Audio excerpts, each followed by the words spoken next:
Hai, selamat pagi pemirsa. Bagaimana kabarnya? Senang sekali Alia Renomas bisa kembali hadir ya menyapa Anda semua di acara Sehat Pagi.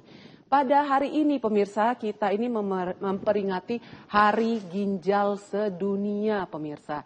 Nah, kalau seandainya kita membahas seputar ginjal, katanya ginjal ini kan fungsinya untuk menyaring racun-racun dalam tubuh ya.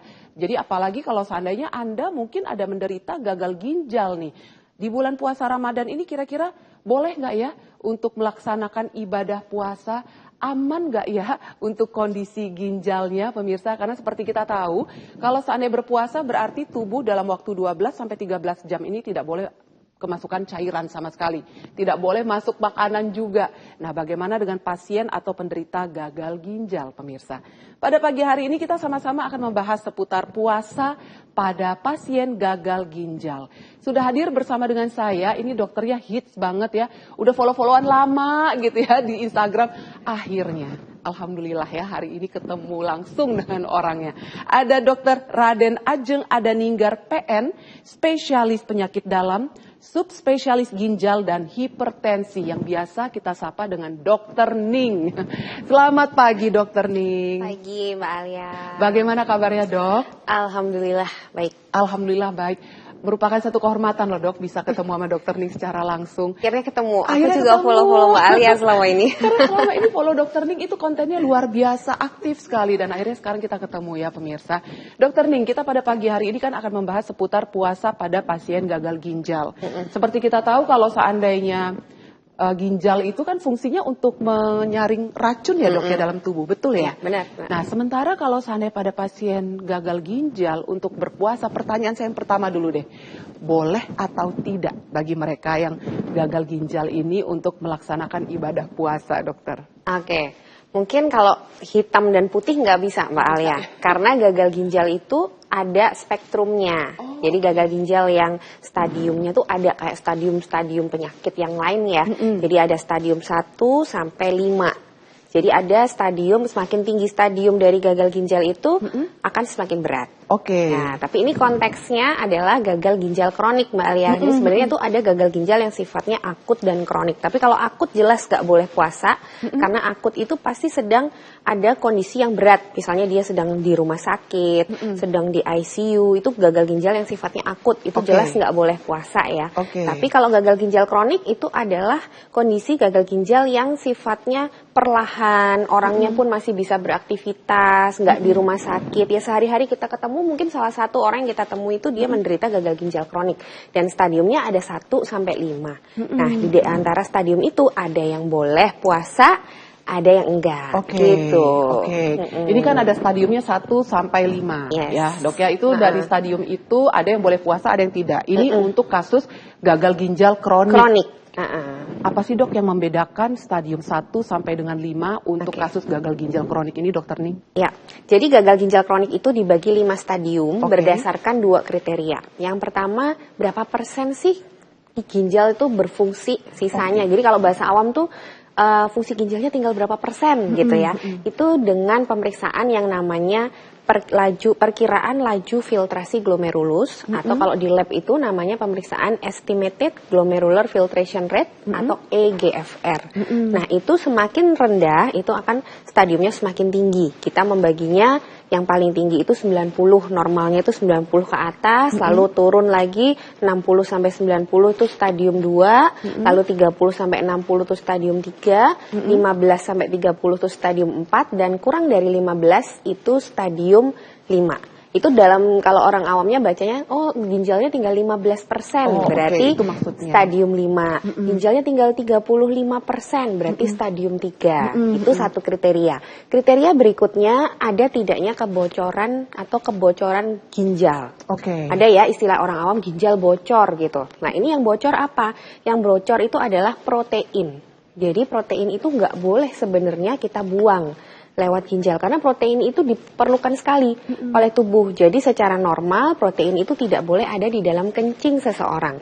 Tapi kadang-kadang memang ada kondisi yang menyebabkan protein itu jadi keluar tuh di kencing, tapi harus sedikit aja dan harus sementara aja. Misalnya Mbak Alia habis olahraga berat, terus periksa kencing, kok ada proteinnya? Nah, itu wajar. Kita bisa Misalnya tahu dari gitu. mana, Dok, kalau seandainya buang air kecil itu ada proteinnya atau tidak? Apakah dari mungkin kalau zaman sekarang kan ada orang yang buang air kecil itu berbusa atau Ya. apa? Apakah bisa dilihat dari situ atau dari mana nih, Dokter nih? Bisa, tapi berbusa itu subjektif, Oke. ya kan? Kan orang lihat, wah kok berbusa, padahal berbusa itu kan kadang-kadang juga kalau cowok ya, kencing itu kan kayak pancuran ya, dia bisa tekanan dari kencing itu ke dalam kloset juga bisa menyebabkan seperti buih atau Oke. busa, tapi terus hilang. Nah sebenarnya kencing berbusa itu sifatnya subjektif, jadi kita pastikan dengan pemeriksaan kencing tadi. Oh. Jadi di pemeriksaan kencing tuh bisa kelihatan ada proteinnya atau enggak. Kalau ada proteinnya dan sifatnya menetap tuh artinya misalnya sekarang nih ada, terus dicek lagi minggu depan ada lagi, dicek lagi bulan depan ada lagi. Nah, itulah yang baru disebut adanya kebocoran.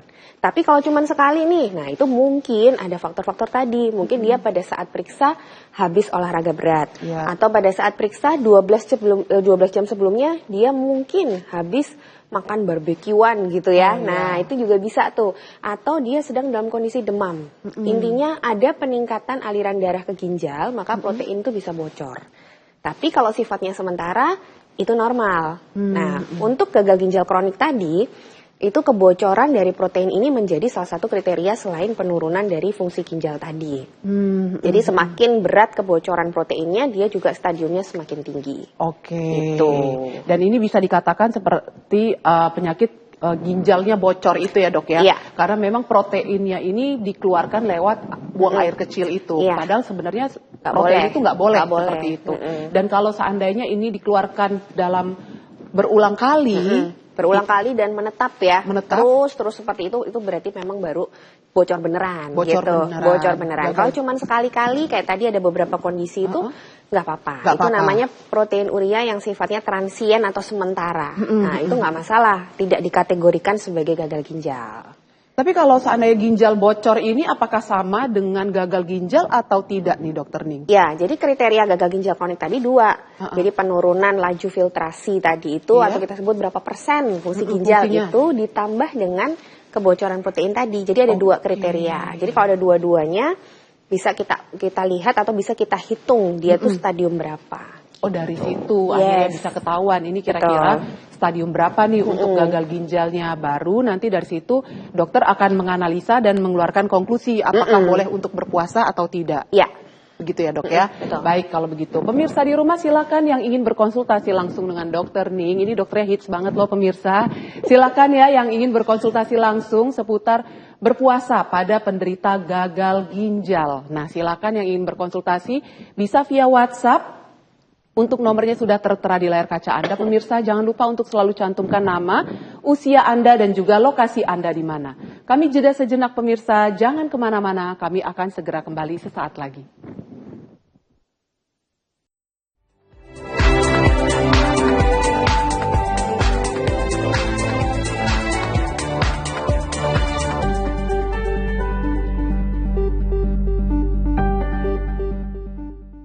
Pagi hari ini kita masih membahas seputar puasa pada pasien gagal ginjal. Kalau seandainya tadi Anda sudah stay tune ya di segmen pertama, kita masih ngobrol nih sama Dokter Ning, di mana tadi Dokter Ning sudah katakan bahwa kalau seandainya puasa pada pasien gagal ginjal akut, itu tidak boleh puasa. Tapi kalau seandainya pada pasien gagal ginjal yang kronis, itu nanti dilihat dulu nih kira-kira stadiumnya stadium berapa. Baru nanti apakah boleh berpuasa atau tidak. Tapi sekarang saya ingin kembali bertanya kepada Dokter Ning. Pada pasien gagal ginjal nih, gagal ginjal kronik lah. Let's say mungkin yang memang diperbolehkan berpuasa, diizinkan berpuasa oleh dokter.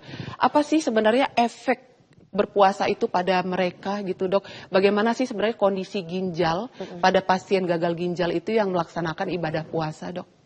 Ya, jadi kalau gagal ginjalnya masih stabil ya, stabil tuh biasanya stadium 1, 2 gitu Mbak. Nah itu biasanya fungsinya itu belum yang turun banget ya, karena kan 1, 2 itu sekitar 60% ke atas lah masihan.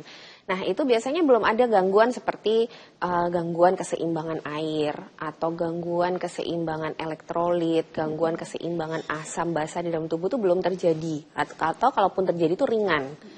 Nah biasanya kalau orang puasa itu kan tadi Mbak Alia udah mention kita nggak minum seharian. Betul. Gitu kan. Pada orang gagal ginjal memang kalau stadiumnya sudah di atas 2 ya itu kadang-kadang udah ada gangguan keseimbangan cairan. Misalnya gini, dia minum terlalu banyak, dia jadi bengkak. Atau Badannya sesak. bengkak ya? Betul. Oke. Kalau minum terlalu sedikit, ginjalnya juga nggak dapat aliran darah. Itu Akhirnya stadium 2. di atas stadium 2. Oke. Jadi kalau 1-2 tuh masih aman untuk puasa. Berarti ini stadium 3 3, mungkin ya? 4, 5 gitu ya. Karena 3, 4, 5 tuh biasanya sudah mulai ada gangguan keseimbangan tadi. Kalau gangguan keseimbangan air, dia terlalu sedikit juga salah, terlalu banyak juga salah. Serba Nah, salah. jadi susah kalau misalnya dia puasa, nanti kan kadang kalau kita puasa itu kita malah kurang minum ya Betul. kadang-kadang gitu. Biasanya kan kita minum itu dalam sehari seharusnya kan sekitar 2 liter, 2,5 liter ya. Tapi kalau pada saat puasa, kadang-kadang kita tuh malah mungkin lebih sedikit. Ya, padahal nggak boleh ya. Harusnya pada saat puasa itu kecukupan cairan tuh tetap harus terjaga. Nah, pada orang gagal ginjal ini mungkin akan lebih riskan. Kalau dia misalnya terlalu kurang cairan, ginjalnya juga akan semakin rusak gitu. Bisa seperti itu. Betul, karena kan cairan yang kita minum itu masuk dalam darah kita. Dan itu adalah aliran darah yang memberi makan semua organ kita. Nah, ibaratnya si ginjalnya udah sakit nih. Iya. Terus kita kurangin aliran makanan ke dia. Nah, akan semakin rusak kan. Nah, gitu contohnya. Atau dia kelebihan minum. Saking hausnya mungkin pada saat berbuka puasa dia minumnya nggak kekontrol. Iya. Langsung bengkak, langsung sesak. Karena air itu kan larinya kalau udah terlalu banyak dia lari ke paru-paru dan itu sangat berbahaya. Nah, itu karena risiko-risiko seperti itu, maka untuk pasien-pasien gagal ginjal kronik stadium 3, 4, apalagi 5, itu disarankan tidak berpuasa. Kecuali memang ya namanya juga banyak ya orang-orang pasien-pasien yang muslim juga yang pengen menjalankan ibadah puasa, terutama kalau stadium 3, 4, 5 ini harus diskusi banget sama dokternya. Jadi aman nggak gitu, dan pasti ada kondisi-kondisi tertentu yang nggak boleh. Nggak boleh itu misalnya tadi dia masih bengkak, berarti kan pengaturan airnya dalam tubuhnya udah nggak bagus, nah itu disarankan nggak boleh.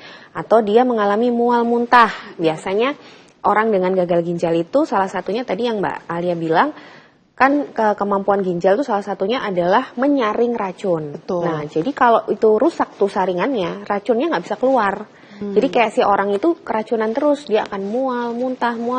Nah, itu kalau ditambah puasa, tentunya lambungnya juga semakin bermasalah. Jadi akan memperberat gejalanya. Nah, kalau ada gejala-gejala seperti itu, disarankan memang jangan berpuasa. Jangan berpuasa. Gitu. Oke.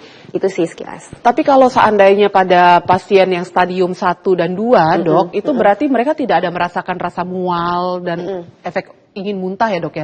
Apakah mereka merasakannya itu biasa saja, tidak ada keluhan apapun atau bagaimana dokter Ning? Ya, kalau di stadium 1 dan 2 biasanya masih belum ada gejala yang signifikan. Ya, paling kalau misalnya stadium 1 dan 2 itu lebih ke tadi itu penurunan secara lab.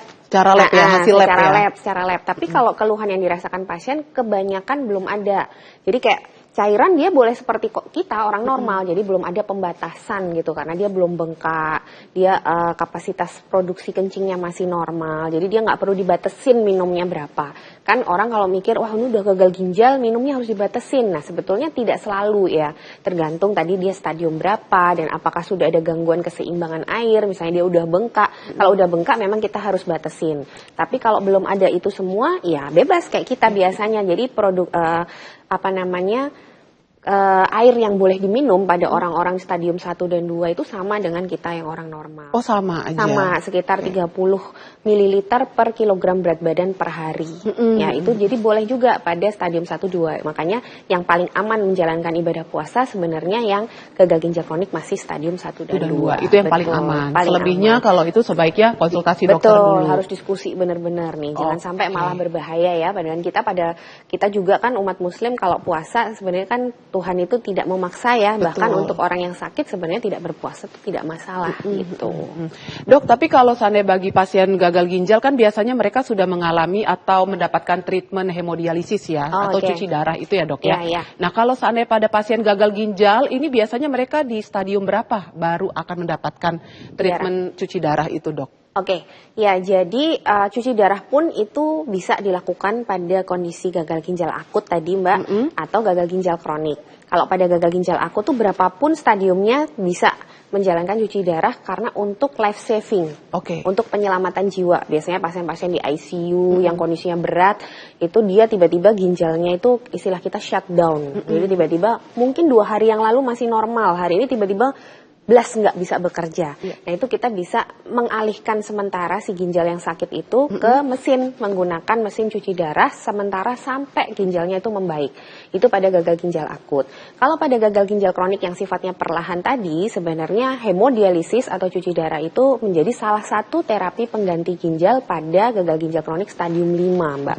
Jadi di stadium 5 itu tinggal 15% atau kurang kan. Jadi tadi kurang dari 15% fungsi ginjalnya. Nah, itu harus dibantu dengan mesin yang tadi salah satunya hemodialisis itu mesin cuci darah.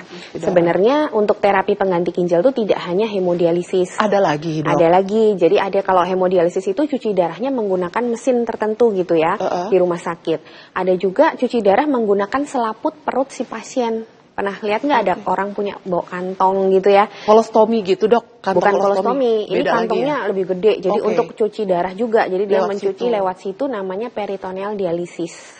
Jadi itu juga ada dan dilakukan di rumah secara mandiri sama pasien, tapi dilatih dulu nih. Lalu yang ketiga, cangkok ginjal. Nah, cangkok ginjal itu juga salah satu terapi pengganti ginjal pada orang-orang gagal ginjal kronik stadium 5. Tapi cangkok ginjal itu lebih sulit ya prosesnya, karena kan harus cari donor yang cocok ya. Tapi sebetulnya kualitas hidup dari pasien itu paling baik cangkok ginjal. Karena kan benar-benar ginjal yang rusak tuh diganti ya, gitu. Kalau ini kan dialihkan ke mesin, gitu. Itu bedanya. Baik kalau begitu, Dokter Ning. Pemirsa, kita harus jeda sejenak ya. Nanti ketika saya kembali, saya ingin bertanya nih kepada Dokter Ning. Kalau misalnya bulan puasa ini kan identik kita buka puasanya dengan makan atau minum yang manis-manis ya. Bagaimana dengan mereka yang menderita gagal ginjal? Untuk buka puasanya, boleh nggak ya makan atau minum yang manis-manis ini, pemirsa? Sesaat lagi, jangan kemana-mana, tetap di Sehat Pagi.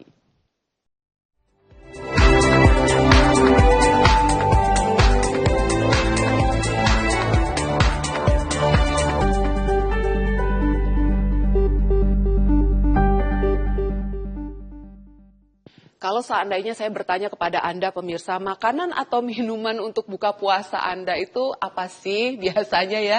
Kalau seandainya saya bukan tim yang untuk minum minuman manis atau makan makanan manis ya, tapi saya langsung makan besar jujur aja nih. Karena kan kalau seandainya berpuasa itu kita makan, waktu makannya jadi berkurang. Saya ingin makan yang besar aja, jadi supaya kenyang dengan makanan besar, akhirnya cemilan-cemilan atau minuman manis itu tidak punya tempat di perut saya. Saya mikirnya seperti itu. Tapi bagaimana dengan Anda atau dengan mereka yang suka makanan atau minuman manis untuk berbuka puasa, khususnya pada penderita gagal ginjal. Nah ini bagaimana Dokter Ning? Ya. Boleh nggak untuk mereka mengkonsumsi minuman atau makanan manis gitu pada pasien gagal ginjal ini, Dokter Ning? Oke, jadi gagal ginjal itu penyebab terbanyak ya Mbak Alia. Jadi gagal ginjal kronik itu penyebab terbanyak, 5 penyebab terbanyak. Yang pertama itu diabetes. Satu itu. Ya, nomor 1 diabetes di seluruh dunia ya ini. Jadi nggak cuma di Indonesia atau apa. Jadi seluruh dunia paling banyak diabetes. Yang kedua hipertensi. Yang ketiga itu seperti ini ya, batu ginjal gitu. Terus habis itu infeksi saluran kencing yang berulang gitu, autoimun, dan penggunaan obat-obatan, biasanya obat-obatan anti nyeri yang dijual bebas ya, dan itu tidak terkontrol bisa juga menyebabkan gagal ginjal. Nah, dari 5 penyebab itu yang terkait dengan makanan minuman manis kan memang diabetes ya. Nah, kalau orang ini sudah menderita gagal ginjal, itu harus dilihat tuh, dia gagal ginjalnya kenapa? Misalnya dia gagal ginjal karena diabetes, ya tentunya dia harus juga membatasi konsumsi makanan dan minuman manis. Karena yang merusak ginjalnya akan lebih lagi adalah masalah dari diabetesnya. Jadi kalau diabetesnya tidak terkontrol, maka ginjalnya akan semakin rusak. Itu pada orang gagal ginjal. Jadi sebenarnya boleh kalau ditanya boleh. Tapi masalahnya mengontrol porsinya, mengontrol jumlahnya, itu yang lebih penting. Jadi bukan nggak boleh sama sekali ya. Bahkan sekarang sudah banyak sekali sebetulnya untuk mengganti manis tuh, rasa manis mengganti dengan yang indeks glikemik lebih rendah dan lain-lain, itu sudah banyak caranya sebetulnya. Jadi boleh sebetulnya, hanya porsinya yang harus dijaga kalau memang dia punya diabetes. Tapi kalau ternyata gagal ginjalnya dia nggak disebabkan diabetes, dia memang nggak punya diabetes, ya sebenarnya boleh-boleh aja. Boleh-boleh aja, tapi hati-hati, diabetes juga bisa muncul di kemudian hari kalau kita tidak mengontrol porsi makanan minuman manis yang dikonsumsi juga. Intinya kan begitu ya. Jadi kalau dia udah gagal ginjal duluan terus kena diabetes kan lebih rusak lagi nanti ginjalnya. Pada prinsipnya kalau makanan minuman manis itu silahkan saja, tapi tadi aku setuju ya sama Mbak Alia supaya kita nggak ngemil, supaya makanan minuman manis itu malah justru kita nggak banyak, kita malah langsung makan besar ya Mbak ya. Dan mungkin yang banyak serat, jadi kita langsung kenyang. Karena kalau nggak banyak serat, kita lapar. Jadi ngemil lagi, makan lagi begitu. Jadi pada prinsipnya boleh-boleh saja, asalkan memang porsinya diatur. Kalau memang dia diabetes ya, porsinya diatur. Kalau dia tidak punya diabetes ya, tetap sama. Yang penting tidak berlebihan. Oke, tidak berlebihan ini seperti apa dok? Gitu, karena kan mungkin takarannya ini kira-kira seperti apa? Karena kadang kita itu berpikir, enggak kok ini enggak berlebihan. Saya minumnya itu minum es campur gitu ya. Tapi es campur itu kan ada komposisi di dalamnya, ada susu kental manis, belum lagi dikasih gula, belum lagi buah-buahannya gitu ya, yang memang manis gitu. Jadi yang tidak berlebihannya ini ada nggak dok kira-kira takarannya, khususnya bagi mereka mungkin yang menderita gagal ginjal ini dok? Ya, jadi kalau untuk gagal ginjal, kalau dia punya diabetes, itu sebetulnya sudah ada cara untuk konsumsi makanan minuman manis ya pada mereka. Kalau orang diabetes, itu harus memperhitungkan jadwal, jenis, dan jumlah. Nah, kalau jumlah kembali lagi ke kalorinya ya, total kalorinya tetap harus diatur. Kalau memang mau detail sekali, tentunya tiap orang yang sakit diabetes dan lain-lain itu pasti harus punya konsultan gizi ya. Kalau mau yang detail sekali. Tapi kalau untuk orang diabetes, kalau saya sendiri pasien ini memang betul-betul diabetes, saya sarankan untuk tidak mengkonsumsi daripada kelebihan karena dia sudah punya diabetes. Tapi kalau yang belum punya diabetes sebetulnya kayak konsumsi es campur gitu, kalau cuma seminggu sekali gitu ya masih nggak apa-apa sih ya. Gitu iya ya. Seminggu sekali. Kalau tiap hari, nah itu hati-hati karena kan tadi itu kalorinya tinggi banget. Mungkin makan es campur aja sama dengan kalori kita makan besar kali ya. Karena kan ada susu kental manis, ada sirup, ada gula, ada buah tadi. Jadi ya memang yang penting adalah pengendalian diri sih, lebih ke itu aja. Jadi kalau dilarang-larang banget juga susah ya. Jadi mungkin lebih ke kita paham aja bahayanya apa. Kalau memang mau konsumsi itu ya mungkin paling aman tuh sebetulnya ya 1 minggu sekali. Apalagi kalau punya diabetes lebih baik tidak ya. Toh sebenarnya kan anjurannya untuk berbuka puasa dengan kurma ya. Iya benar. Bukan dengan minuman manis ya. Bukan dengan minuman manis. Bener juga nih dokter Ning. Saya aja udah ngitung tuh dok, kalau seandainya berbuka puasa sama kurma katanya kan disunahkan 3 biji ya dok ya. 3 biji kurma itu setara sekitar 270 kalori lah dok ya, sekitar 270. Dan indeks glikemiknya rendah gitu. Jadi nggak menaikkan gula dengan cepat. Bener banget, seratnya juga tinggi tuh pemirsa. Jadi kalau mau yang manis-manis boleh lah ya, pakainya kurma ya dok ya. Sesuai dengan anjuran, sesuai dengan sunahnya ya. Iya bener.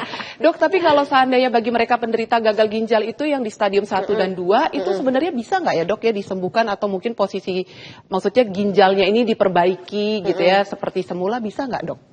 Kalau sudah gagal ginjal kronik ya, kalau udah kronik nih, yang dikatakan kronik itu sebetulnya dia menetap kondisi yang sama, tadi berapa persennya itu dia sama persis selama 3 bulan berturut-turut minimal. Minimal. Kalau udah minimal 3 bulan itu sudah disebut kronik. Kalau kronik itu tidak bisa balik.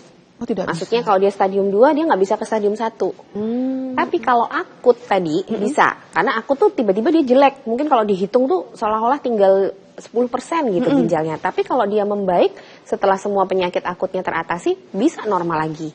Itu beda. Oh, itu beda. Bisa seperti itu ya dok. Betul, itu yang akut. Padahal kalau yang akut ini justru katanya tidak boleh berpuasa ya dok. Tidak boleh karena dia pasti dalam kondisi sedang sakit berat. Misalnya di rumah sakit ya, itu nggak boleh sama sekali puasa. Karena kan jelas dalam kondisi badannya sedang ada masalah ya gitu. Jadi nggak boleh. Nah gagal ginjal akut ini malah bisa kembali normal. Jadi misalnya awalnya dia cuci darah tadi yang aku bilang untuk life saving, terus habis itu setelah perbaikan dari ginjalnya, terus dia udah nggak cuci darah lagi bisa. Oh bisa. Bisa, itu yang akut. Itu yang akut. Tapi kalau yang kronik, yang perlahan ini nggak bisa. Jadi kalau udah stadium 2, ya dia nanti majunya ke stadium 3, bukan balik ke stadium 1. Berarti kalau yang kronik ini dia bersifat progresif ya dok ya? Progresif dan selalu maju. Selalu maju. Selalu maju. Yang bisa kita lakukan pada kondisi gagal ginjal kronik itu hanya memperlambat.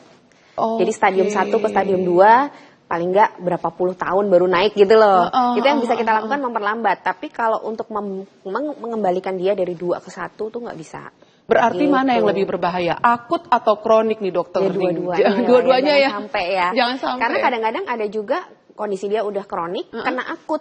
Nah, misalnya dia udah stadium 2 nih, atau stadium 1 lah Mas Yan. Terus dia masuk ICU, entah karena apa ya, karena infeksi atau karena apa, tiba-tiba dari stadium 1 tuh naik langsung ke stadium 5. Oh bisa seperti bisa. itu? Nah, pada saat dia naik ke stadium 5, pilihannya banyak. bisa sembuh balik ke stadium 1, bisa juga lanjut stadium 5 sampai cuci darah rutin, atau dia turun ke stadium 4 atau 3 atau 2. Tapi dan awalnya 1 nih, dia udah naik. Gitu. Jadi kalau udah punya gangguan ginjal ya pada prinsipnya kalau dia kena suatu benturan lagi dan benturan itu misalnya berat, lalu penanganannya mungkin kurang tepat, kurang cepat, naiknya cepat. Gitu. Ya, jadi itulah ginjal kita. Makanya mesti dijaga. Ya karena sekali dia kena, apalagi dalam kondisi dia masih sudah sakit gitu ya. Kalau kena suatu benturan naiknya tuh cepat banget. Cepat banget ya. Yang paling sering itu ini Mbak, konsumsi herbal. Konsumsi suplemen, obat yang banyak orang akhirnya percaya dari iming-iming iklan. Ini bisa menyembuhkan ginjal gitu ya, padahal dia udah stadium 3, stadium 4. Karena memang stadium 3, 4 tuh dia udah mulai bergejala kan. Mulai frustasi, biasanya dia cari-cari pengobatan. Nah itu pokoknya kemakan iklan lah. Itu malah memperburuk. Memperburuk biasanya yang begitu, dia awalnya stadium 3, tiba-tiba cuci darah. Bisa seperti itu. Iya, karena saking dia tuh udah sakit, ditambah sesuatu yang berbahaya, cepet sekali dia naiknya. Tapi nggak bisa balik. Iya, yang bisa balik tadi yang akut. Yang akut. Iya, makanya ada orang bilang saya lepas cuci darah, itu pasti akut. Itu pasti akut. Iya, baik. gitu. Ini baru lagi nih ya, pengetahuan baru lagi ya pemirsa. Baik kalau begitu. Dokter Ning, kita jeda sejenak ya pemirsa, kami harus jeda sejenak. Nanti ketika saya kembali saya ingin bertanya kepada Dokter Ning, katanya sih untuk menjaga kesehatan ginjal salah satunya harus banyak-banyak minum air putih, katanya seperti itu. Tapi ada juga beberapa informasi yang saya baca, terlalu banyak minum air putih katanya bisa melunturkan elektrolit yang ada dari dalam tubuh kita juga nih pemirsa. Mana sih kira-kira yang benar ya? Sesaat lagi pemirsa, jangan kemana-mana, tetap di Sehat Pagi.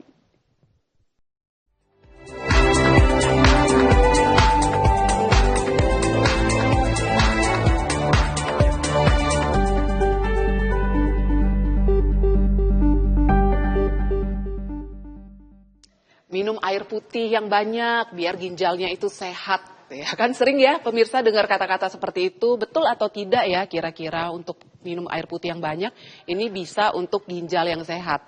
Tapi ada juga loh beberapa gitu ya, saya sempat lihat kok dokter-dokter di luar negeri itu sempat ada yang bilang kayak terlalu banyak minum mineral water itu bisa melunturkan elektrolit di dalam tubuh, yang dimana elektrolit itu bisa katanya berguna untuk irama jantung juga gitu ya, ada mineral, kalium dan segala sesuatunya. Nah ini bagaimana Dokter Ning untuk konsumsi air putih nih, terutama mungkin pada pasien gagal ginjal deh.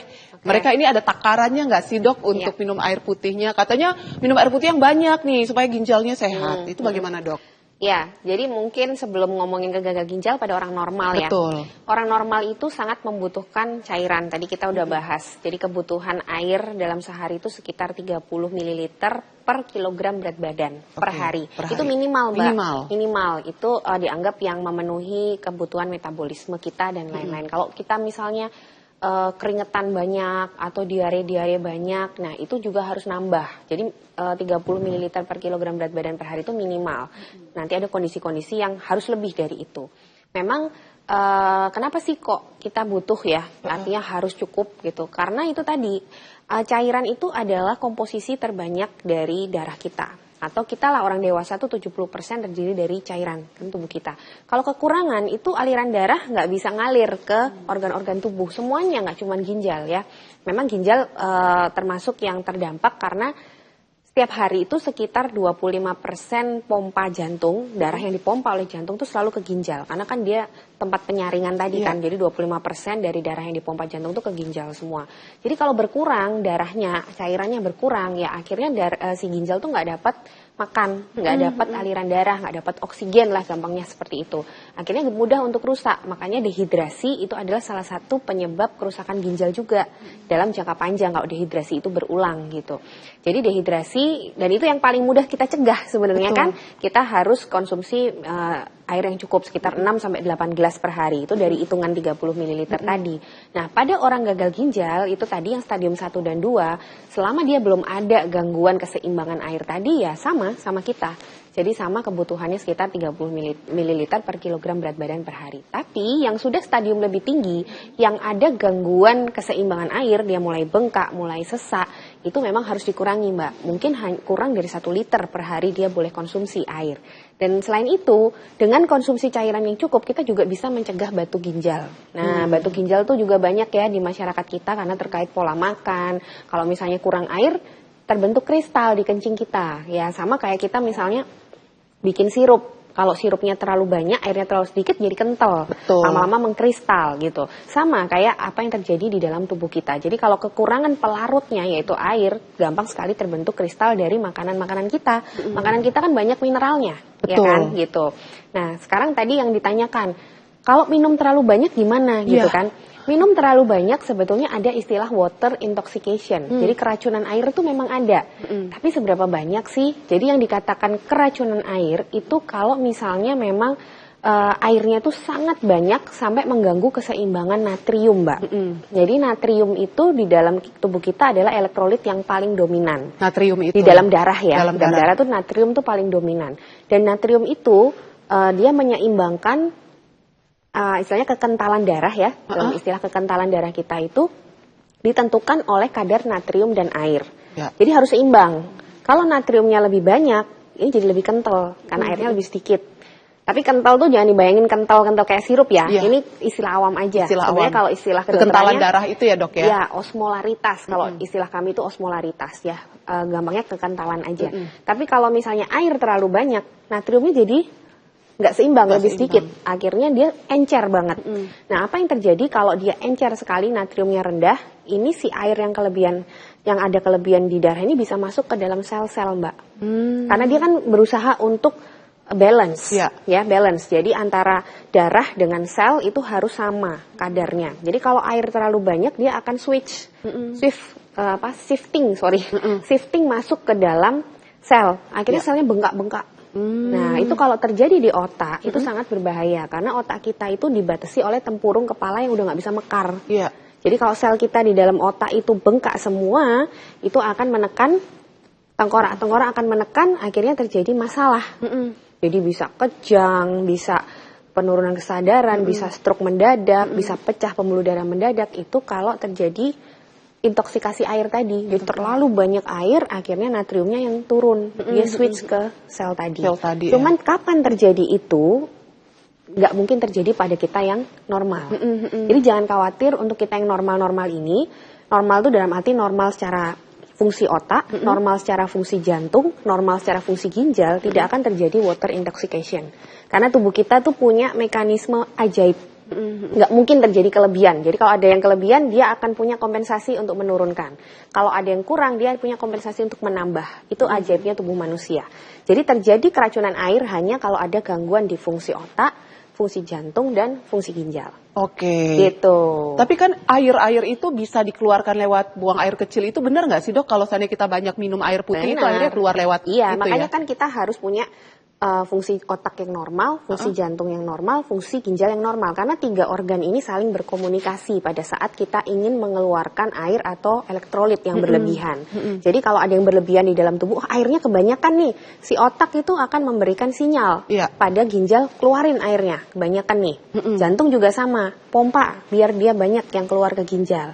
Jadi itu berkomunikasi nih 3 organ kita. Makanya selama kita 3 organ ini sehat dan normal, tidak akan terjadi keracunan air. Jadi keracunan air tuh sering, kalau gangguan otak ya, sering misalnya gangguan mental. Nah itu banyak tuh, dia gangguan mental tuh dia minum terus gitu kan, nggak ada sensor hausnya atau apa, dia tetap minum. Itu juga bisa intoksikasi air. Contohnya, yang lainnya gangguan jantung dan ginjal pasti.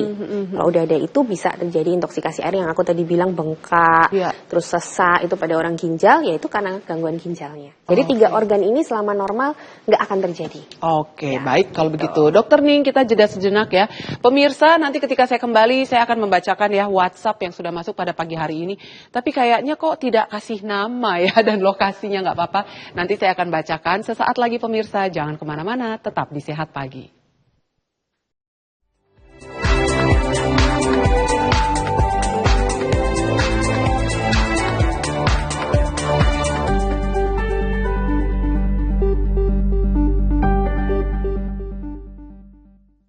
Terima kasih kasih pemirsa, masih stay tune di Sehat Pagi. Dan sekarang saya mau menyapa, ternyata tadi itu yang WhatsApp Ibu Leni dari Surabaya. Selamat pagi Ibu Leni. Selamat pagi dokter. Dok, saya mau izin bertanya ya. Ayah saya ini usianya 75 tahun. Beliau terkena ginjal bocor stadium 4 dokter. Dan puji Tuhan tidak sampai cuci darah. Selama ini selain minum obat dokter, juga minum vitamin ginjal dok. Yang mau saya tanyakan, apa ada ya buah atau sayur yang fungsinya sama seperti vitamin ginjal? Dan kira-kira buah serta sayur apa saja yang boleh untuk penderita ginjal bocor? Karena saat ini ayah saya juga terkena gangguan di prostatnya. Terima kasih dokter. Silakan dokter Ning untuk Ibu Leni dari Surabaya. Ya, oke. Selamat pagi Bu Leni. Terima kasih ya pertanyaannya. Jadi vitamin ginjal itu biasanya mengandung suplemen asam amino esensial.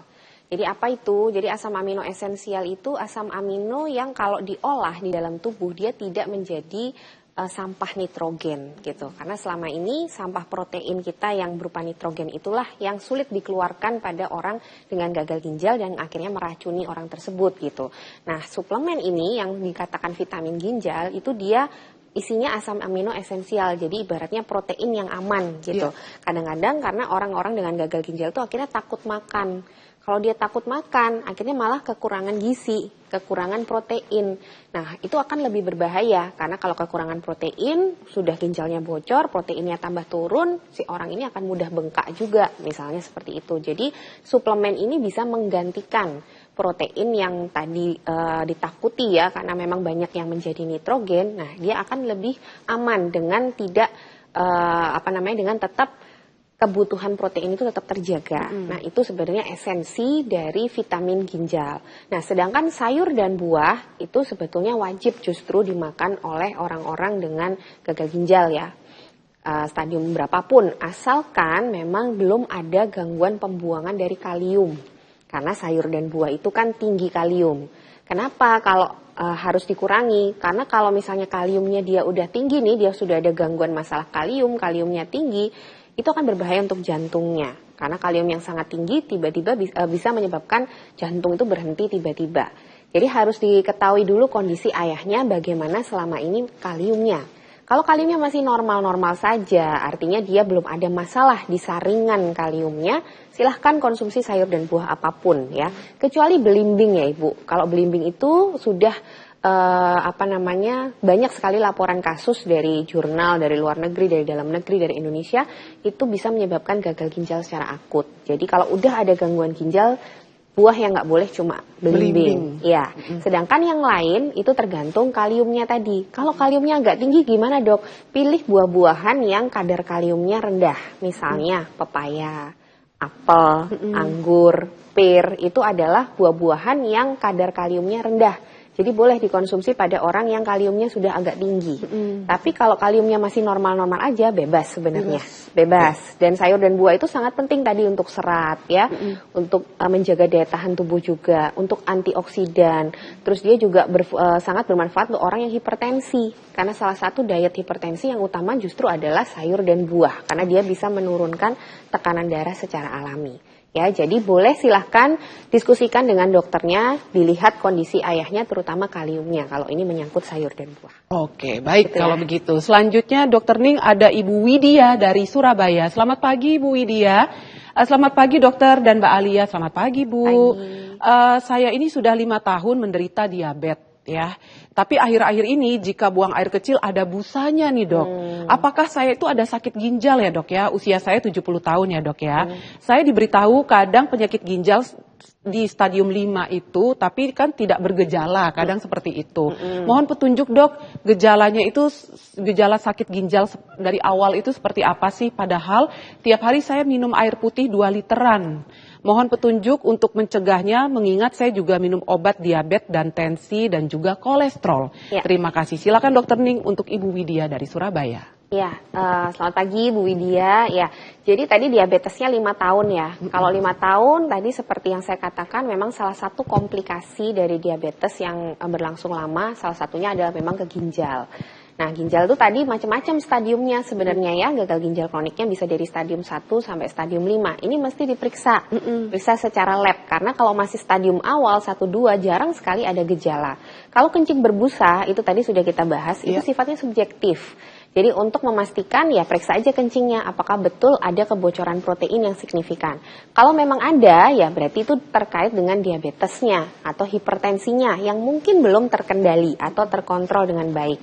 Jadi harus dikontrol dengan baik, dinormalkan supaya kebocoran protein berkurang, supaya stadium dari gagal ginjal itu tidak naik. Karena yang bisa kita lakukan kalau udah kronik tadi hanya memperlambat, tapi nggak bisa menurunkan stadium. Jadi mesti konsultasi detail banget sama dokter, didiskusikan, ini sekarang ibu ada di posisi yang mana. Jadi stadium berapa, kebocorannya ini benar bocor atau busa itu benar-benar busanya itu karena kebocoran atau enggak, kan harus dipastikan dulu. Baru setelah itu bagaimana tindak lanjutnya ya terkait dengan diagnosisnya ibu nanti. Ibu ada di stadium berapa. Oke, baik kalau begitu. Dokter Ning, kita jeda sejenak pemirsa. Kami harus jeda sejenak, nanti di segmen terakhir saya akan minta tipsnya ya dari Dokter Ning.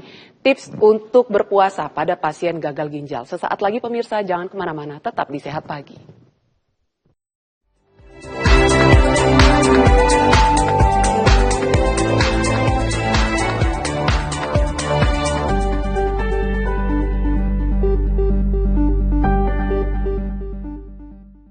Segmen terakhir Sehat Pagi, pemirsa belum lengkap ya kalau seandainya belum minta tips nih dari Dokter Ning. Kira-kira tips berpuasa bagi penderita gagal ginjal apa saja nih Dokter Ning yang mungkin harus diperhatikan? Silahkan dok.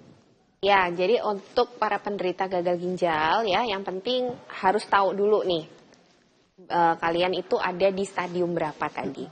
Kalau stadium masih 1-2 sebetulnya hampir tidak ada perbedaan dengan orang yang tidak memiliki gagal ginjal atau orang sehat lainnya, mulai dari kebutuhan cairan ya itu tidak berbeda kecuali mungkin dari protein. Ya, untuk orang-orang dengan gagal ginjal kronik stadium berapapun yang belum cuci darah memang harus mengurangi diet protein. Jadi protein yang boleh dikonsumsi untuk orang-orang gagal ginjal kronik itu antara 0,6 sampai 0,8 gram per kilogram berat badan per hari. Tapi kembali lagi tiap orang punya kondisi yang berbeda. Kadang-kadang ada kondisi gagal ginjal kronik yang justru membutuhkan protein. Nah, ini nggak bisa digeneralisir ya Bapak Ibu, jadi harus dikonsultasikan dengan dokter masing-masing. Kalau untuk stadium 3, 4, dan 5, konsumsi cairan atau air harus dikurangi. Biasanya antara 1 sampai 1,5 liter aja. Itu kalau belum ada bengkak dan lain-lain. Kalau ada bengkak dan lain-lain, konsumsi air itu bahkan bolehnya cuma maksimal 750 ml per hari. Tapi kembali lagi kalau masih ada kondisi-kondisi yang berat seperti bengkak, sesak, atau kondisi mual muntah lebih baik tidak berpuasa. Nah untuk yang berpuasa tadi tipsnya hampir sama dengan tips-tips orang sehat lainnya. Intinya makanlah yang tidak sampai kenyang ya. Kalau bisa berhenti makan sebelum kenyang ya, karena yang berlebihan tetap nggak baik. Berbukalah dengan makanan-makanan yang sehat tadi udah kita bahas gitu. Terus konsumsi cairan disesuaikan dengan kebutuhan. Dan kalau ingin supaya tidak cepat haus, kurangi makanan-makanan yang asin ya. Asin gurih itu kan menyebabkan kita mudah haus pada saat berpuasa. Jadi kurangi itu, dan yang penting untuk pasien yang sudah menjalani atau udah terdiagnosis gagal ginjal, lebih baik sebelum berpuasa konsultasi sama dokter biar sesuai dengan kondisi masing-masing karena tiap orang jelas kondisinya berbeda. Oke, baik kalau begitu. Dokter Ning ini prakteknya di mana dok? Kalau seandainya ada pemirsa di rumah ya sekitar Surabaya ingin datang berkonsultasi langsung? Ya, saya di Rumah Sakit Kemenkes Surabaya, tuh rumah sakit yang baru tuh Mbak Alia. Ya silahkan ke sana ya, tiap hari pagi saya di sana. Ada di situ ya dok ya? Ada di situ. Baik kalau begitu. Dokter Raden Ajeng Adaninggar PN, spesialis penyakit dalam, subspesialis ginjal dan hipertensi. Terima kasih banyak ya dokter Ning. Terima kasih Malia. Sehat selalu ya dok ya. Sama-sama. Amin. Semoga kita bisa jumpa di lain kesempatan dokter Ning. Terima kasih pemirsa sudah menonton acara Sehat Pagi. Kalau seandainya Anda menderita gagal ginjal dan ingin berpuasa, saran saya sih lebih baik konsultasikan dulu dengan dokter yang menangani Anda ya. Karena memang segala sesuatu itu bisa disesuaikan bagaimana dengan pola makan Anda, apa yang mungkin sebaiknya Anda konsumsi dan mungkin yang Anda minimalisir. Untuk amannya lebih baik konsultasi terlebih dahulu. Sehat selalu ya pemirsa, jiwa dan raganya lancar terus puasanya. Alia Renomas pamit, sampai jumpa.